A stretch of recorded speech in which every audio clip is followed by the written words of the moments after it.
ఆస్తులు ఏవైతే ఈరోజు నేషనల్ హెరాల్డ్ పత్రికలో సంబంధించినటువంటి ఆస్తులు మీరు యంగ్ ఇండియా ప్రైవేట్ లిమిటెడ్ కంపెనీకి ఏ రకంగా దారదత్తం చేశారో ఆస్తులన్నిటిని కూడా ఇది స్వతంత్ర సమరయోధుల ఆస్తులు. ఇవి స్వతంత్ర సమరయోధులు ఒక్కొక్క రూపాయి వేసి ఆ రోజు పత్రిక కోసం మరి సంపాదించినటువంటి ఆస్తులు. ఇవి ఆస్తులన్నిటిని కూడా మీ రియల్ ఎస్టేట్ కంపెనీ తీసుకుంటే చూస్తూ కూర్చోవడానికి హైకోర్టు మీ కాంగ్రెస్ పార్టీ ఆధీనంలో లేదు, సుప్రీంకోర్టు మీ ఆధీనంలో లేదు. ఖచ్చితంగా సుప్రీంకోర్టు పరిధిలో ఈడీ ఈ ఆస్తులన్నిటిని కూడా స్వాధీనం చేసుకోవాల్సినటువంటి అవసరం ఉంది. తప్పకుండా ఆస్తులను స్వాధీనం చేసుకునే విషయంలో వెనుకంజ వేసే సమస్య లేదు. ఎందుకంటే ఈ కేసు మోడీ గారు వచ్చిన తర్వాత రాలేదు.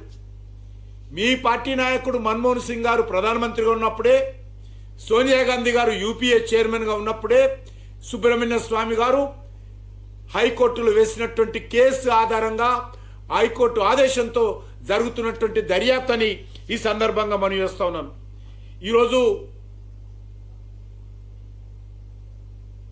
ఎన్ఫోర్స్ డైరెక్టరేట్ లక్నోలో, పాట్నాలో, భోపాల్లో, ఢిల్లీలో, ముంబైలో, ఇండోర్లో ఉన్నటువంటి ఈ యొక్క నేషనల్ హెరాల్డ్ ఆస్తులన్నింటిని కూడా ఈరోజు మరి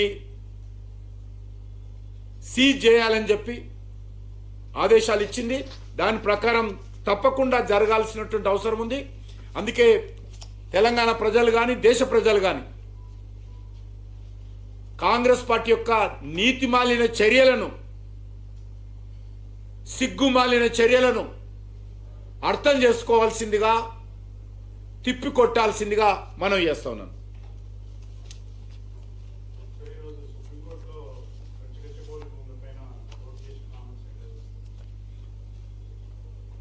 ఇప్పటికైనా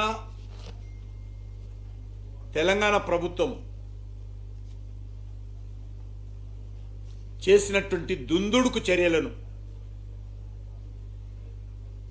చేసినటువంటి తప్పును ఒప్పుకొని కోర్టు ముందు వితండవాదాలు చేయకుండా, అబద్ధాలు మాట్లాడకుండా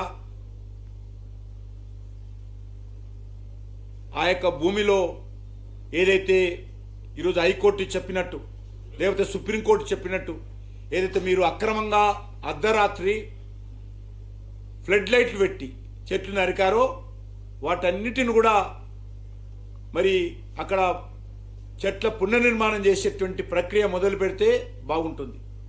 దేశంలో నాకు తెలిసినంత వరకు ఏదో కొంపలు మునిగినట్టు, ఏదో యుద్ధం జరుగుతున్నట్టు, ఏదో ప్రకృతి వైపరీత్యాలు వచ్చినట్టు అర్ధరాత్రి ఫ్లడ్ లైట్లు పెట్టి చెట్లు నరికిన సంఘటన దేశంలో ఇంతవరకు ఎక్కడ లేదు. అది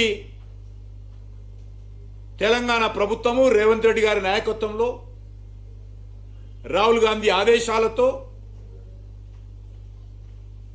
100 ఎకరాలలో ఫ్లడ్ లైట్లు పెట్టి చెట్లు నరకడం అనేటువంటిది మొత్తం పోలీసు బందోబస్తు పెట్టి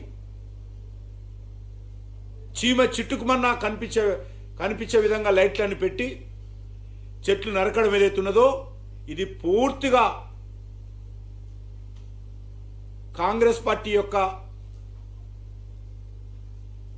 దుర్మార్గానికి అద్దం పడతా ఉందనే విషయాన్ని మనం చేస్తా ఉన్నాం. ప్రైమ్ మినిస్టర్ చెప్పింది ఏమీ లేదు. ఈరోజు సుప్రీంకోర్టు అదే చెప్పింది, ప్రధానమంత్రి గారు అదే చెప్పారు. అందులో తేడా ఏం లేదు. సుప్రీంకోర్టు ఏం చెప్పింది? చెట్లు నరకడం తప్పు, మీరు చెట్లు పెట్టండి ముందన్నది. ప్రధానమంత్రి గారు కూడా అంతే అన్నారు, చెట్లు నరకడం తప్పు అన్నది. చెట్లు నరికి వీళ్ళు ఏ రకంగా, ప్రధానమంత్రి గారు చెప్పడం ఉద్దేశం ఏంటంటే ఏ రకంగా భూముల అమ్మకం ద్వారానే ప్రభుత్వం నడిపించాలనే పరిస్థితికి కాంగ్రెస్ పార్టీ ప్రభుత్వం దిగజారింది.